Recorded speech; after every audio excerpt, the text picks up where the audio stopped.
if I have 1,000 XRP, what can I look like in the next year or two? I'm civil man, farm life, mentally. Look, a year or two, I do think that we could be at 4 digits very easily in a year or two. I think we could be at 4 digits this year. We've talked about how that, stuff would have to play out in order for that to happen. It's a perfect storm. Like there's a lot of things that have to culminate for that to happen, but it looks likely. It looks like all those things could actually transpire and culminate to a 4 digit XRP here in 2025. So if you had 1,000, let's just call it $1,000 even, 1,000 XRP at $1,000 gives you $1 million.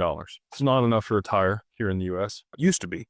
Back in the 90s, if you had $1 million, you were doing really good. There's lots of millionaires, like every single day, that become millionaires here in the US. And it's because they printed so much money. But, you really kind of want that $10,000 per XRP before you're going to be able to park it somewhere and make enough money on it that it's enough to really live off of without touching the principal. $10 million that's really kind of the level for money today is 10 million. Because if you're making 5%, on 10 million, it's $500,000 a year and you never have to touch the principal. And you can live pretty well in almost any place in the world. $10,000 in XRP, I do think could happen. I think you could be at $10,000 by the end of 2027, close to 28, especially if we got derivatives. It is dependent on derivatives, just to be candid. Like we need the tokenization of the derivatives market if you're going to get to those price levels and be able to live off of it in that capacity. So you're not that far though. Like even if it was 5 years and you had to wait 5 years for XRP to be $20, $30,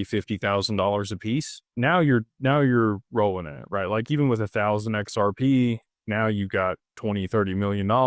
Now you're in a position where you're good. So to be able to sit on 1,000 XRP and be, completely financially free in 5 years, I think is a highly likely outcome and a really big blessing. And again, if you can just be patient and delay gratification of using it or selling it or doing anything and just hold it and maybe even kind of forget that you had it for 5 years. This sounds horrible, but like go into a coma for 5 years and wake up, you wake up very wealthy if you can just be patient and hold.